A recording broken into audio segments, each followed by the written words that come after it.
सुनो, video skip मत करना। सिर्फ 30 सेकंड्स के लिए सुन लो। अगर तुम्हें समझ आ गया तो नीट 2027 तुम्हारा क्लियर हो जाएगा। कल नीट का एग्जाम हो गया है और अब सोशल मीडिया पर सिर्फ एक ही चीज चल रही है, पेपर इजी था, पेपर टफ था, कट ऑफ हाई जाएगी, कट ऑफ लो जाएगी। लेकिन सच क्या है, पेपर इजी टफ नहीं डिसाइड करता। पेपर के बाद तुम क्या करते हो वो डिसाइड करता है।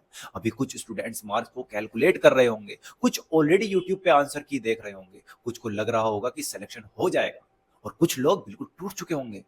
लेकिन मैं एक चीज बोलता हूं, नीट एक एग्जाम है, नीट तुम्हारी पर्सनैलिटी नहीं है। अगर एग्जाम अच्छा गया हो, एग्जाम बुरा गया हो, लाइफ यहीं पे खत्म नहीं होती। लेकिन हाँ, जो लोग अभी से डिसीजन ले लेते हैं वही लोग फ्यूचर में डॉक्टर बन जाते हैं। अब ध्यान से सुनो, आज के दिन तीन कैटेगरी वाले स्टूडेंट्स होते हैं। पहली कैटेगरी कहाँ आती है? जो एग्जाम देके बोलते हैं अब देखेंगे रिजल्ट वाले दिन, वो कुछ देखते ही नहीं है, सीधा रिजल्ट का वेट करते हैं। दूसरी कैटेगरी जो बोलते हैं मेरा नहीं होगा, मैं छोड़ रहा हूं, मेरा एग्जाम अच्छा नहीं गया। और तीसरी कैटेगरी होती है जो बोलते हैं मैं नेक्स्ट अटेम्प्ट में गेम को पलट दूंगा, अगली बार मेरी सरकार। गैस करो डॉक्टर कौन बनता है? तीसरी कैटेगरी वाला। और तीसरी कैटेगरी वाले लोग हमेशा कम होते हैं क्योंकि कंसिस्टेंसी सबके बस की बात नहीं है। अब मैं उन स्टूडेंट से बात कर रहा हूं जो 12th पास कर चुके हैं या फिर अब 11th क्लास को स्टार्ट करने वाले हैं, जो सोच रहे हैं नीट 2027 कैसे क्रैक होगा। और जो कल सिर्फ एग्जाम इसलिए देने गए थे कि देखते हैं एग्जाम का पैटर्न क्या होता है। मैं क्लियर बोल रहा हूं, अगर तुमने एग्जाम देख लिया तो तुम ऑलरेडी 50% आगे हो, क्योंकि अब तुम्हें आइडिया है पेपर का पैटर्न क्या होता है, ओएमआर का प्रेशर क्या होता है, टाइम कैसे निकलता है, 3 घंटे में ब्रेन कैसे थक जाता है। और जो लोग एक्सपीरियंस बिना एग्जाम की प्रिपरेशन करते हैं वो अक्सर रियलिटी से दूर रहते हैं। अब मैं एक सच बताता हूँ, कल एग्जाम हॉल से निकलते ही स्टूडेंट्स के फेस पे स्माइल थी, कुछ स्टूडेंट के फेस ब्लैंक थे। लेकिन दिक्कत कहाँ होती है?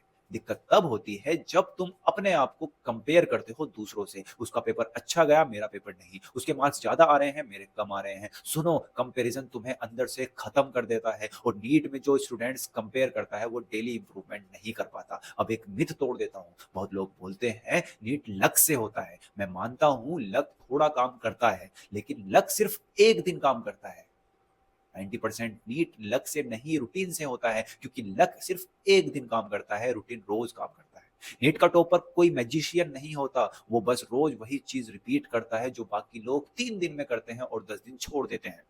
अब नीट 2027 के लिए सबसे इंपॉर्टेंट बात सुनो, तुम्हें तीन चीजें प्यार प्यार में करनी पड़ेंगी। पहली चीज एनसीईआरटी तुम्हारी किताब नहीं, तुम्हारी लाइफ है। जो स्टूडेंट एनसीईआरटी को लाइटली लेते हैं वो प्रिपरेशन हैवी फील करते हैं। दूसरी चीज एमसीक्यूज की प्रैक्टिस। नीट में नॉलेज से ज्यादा इंपॉर्टेंट है आपकी प्रैक्टिस। पढ़ लिया और क्वेश्चन बन गया, ये दोनों अलग चीजें हैं। तीसरी चीज है रिवीजन। जो रिवाइज नहीं करता वो एग्जाम में भूल जाता है। और सबसे बड़ी प्रॉब्लम क्या होती है? सोचते हैं स्टूडेंट, बोलते हैं स्टूडेंट मैं पढ़ रहा हूं, लेकिन सच क्या होता है वो बस देख रहे होते हैं। अब एक बात डायरेक्ट बोलता हूं, अगर तुम नीट 2027 के लिए सीरियस हो तो ये तीन चीजें तुरंत आपको छोड़नी पड़ेंगी। आपको लेट नाइट रैंडम स्क्रॉलिंग छोड़नी पड़ेगी, दोस्त जो डेली डिमोटिवेट करते हैं उनसे दूर रहना पड़ेगा। कल से स्टार्ट करूंगा क्योंकि नीट में सबसे डेंजरस वर्ड यही होता है कल।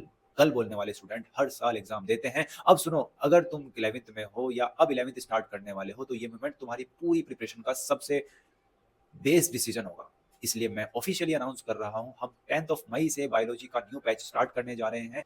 और ये बैच उन स्टूडेंट के लिए नहीं है जो बस वीडियो देखकर मोटिवेट होते हैं, ये बैच उन स्टूडेंट्स के लिए है जो सच में सिस्टम फॉलो करते हैं, नीट को पढ़ना चाहते हैं, डेली पढ़ाई करते हैं, डेली टारगेट्स को पूरा करते हैं, डेली एमसीक्यूज की प्रैक्टिस करते हैं और प्रॉपर रिवीजन को शेड्यूल रखते हैं। क्योंकि बायोलॉजी का सब्जेक्ट नहीं है, बायोलॉजी सिलेक्शन का शॉर्टकट है अगर सही तरीके से की जाए। अब मैं तुम्हें एक चैलेंज देता हूँ, अगर तुम सच में नीट 2027 क्रैक करना चाहते हो तो आज से ये प्रॉमिस करो, डेली 2 घंटे बायोलॉजी कम से कम, डेली 50 एमसीक्यूज, 15 मिनट का रिवीजन, बस इतना कर लो। और लास्ट बात, जो लोग रो रहे हैं क्योंकि एग्जाम अच्छा नहीं दिया, उनके लिए एक लाइन, लाइफ का सबसे डेंजरस मोमेंट वही होता है जब तुम गिव अप कर देते हो और तुम्हें पता ही नहीं होता कि सक्सेस से कितनी क्लोज थे। और जो लोग फ्रेशर हैं उनके लिए लास्ट लाइन, नीट 2027 अभी दूर लग रहा है, लेकिन टाइम इतना फास्ट निकलेगा कि तुम ब्लिंक करोगे और एग्जाम तुम्हारे सामने होगा। सो डिसाइड टुडे, आज से सीरियस हो जाओ, आज से डिसिप्लिन हो जाओ, आज से कम बैक करो। अगर तुम रेडी हो कम बैक के लिए तो कमेंट के अंदर लिखो नीट 2027 डिसिप्लिन मोड ऑन। और 10th ऑफ मई से मिलते हैं बायोलॉजी बैच में।